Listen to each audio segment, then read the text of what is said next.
Okay, this is not necessarily a recommendation. This is just to get you thinking on if this is something you should have.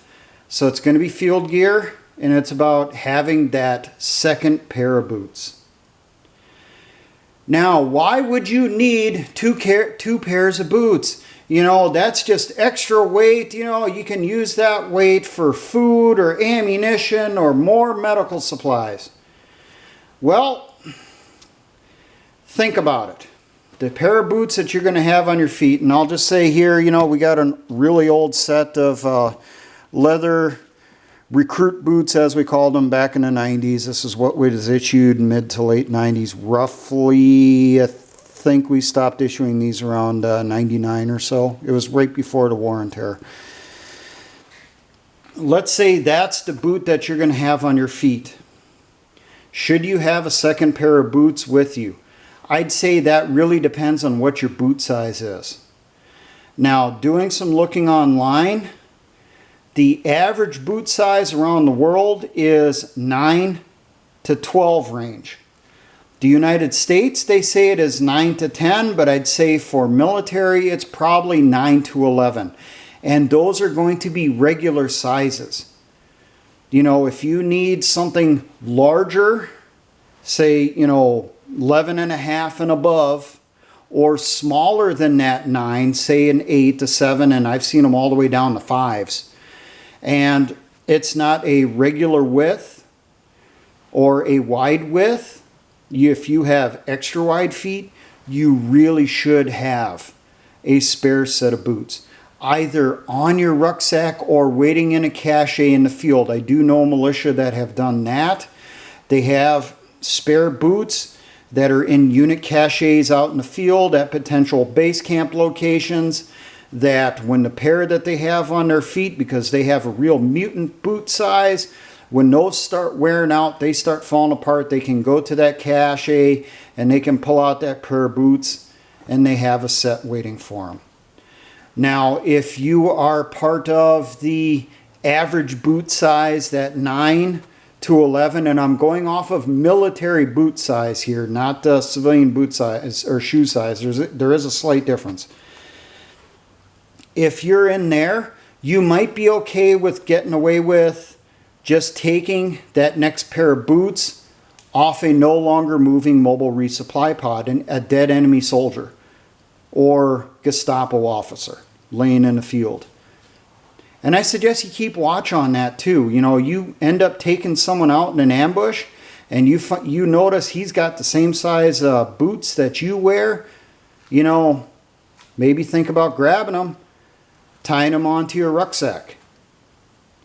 And truthfully, that's how we usually carried our boots around when I was in the military.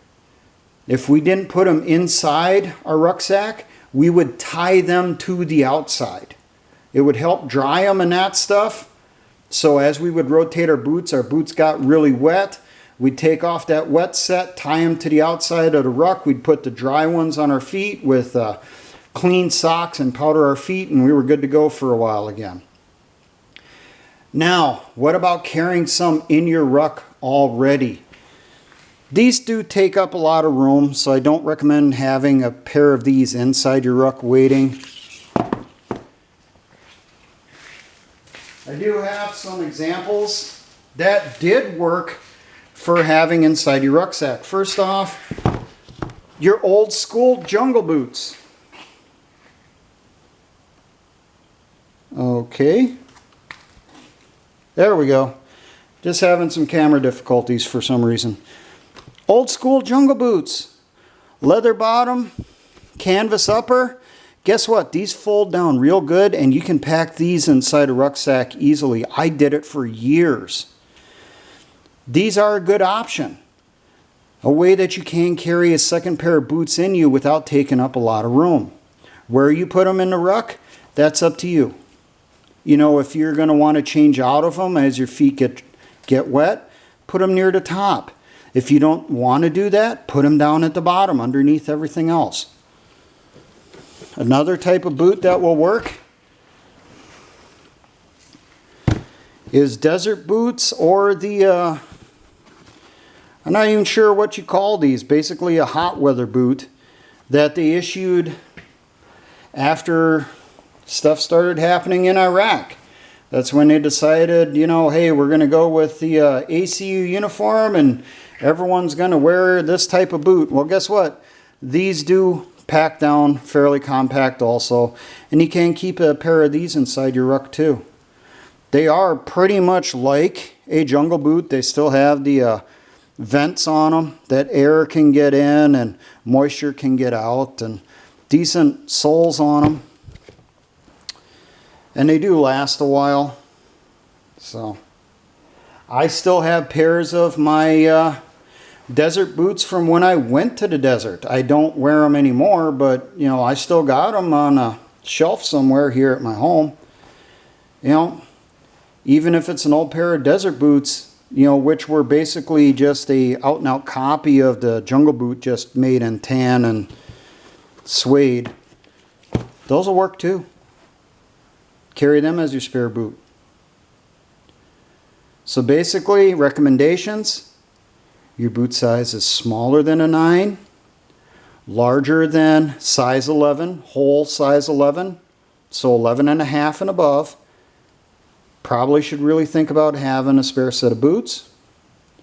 If you have extra wide feet, you know, your XW or double XW, there are a few of them, people like that out there.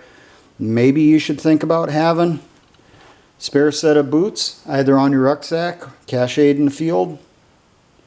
And it would not hurt that after every ambush that you have that is successful, you have control of the kill zone.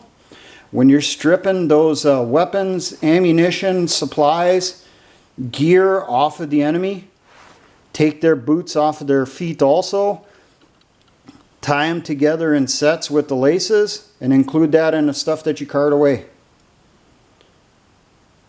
Things to think about.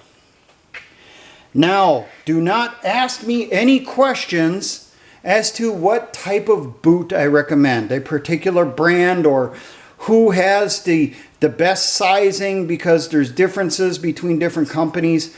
I don't know.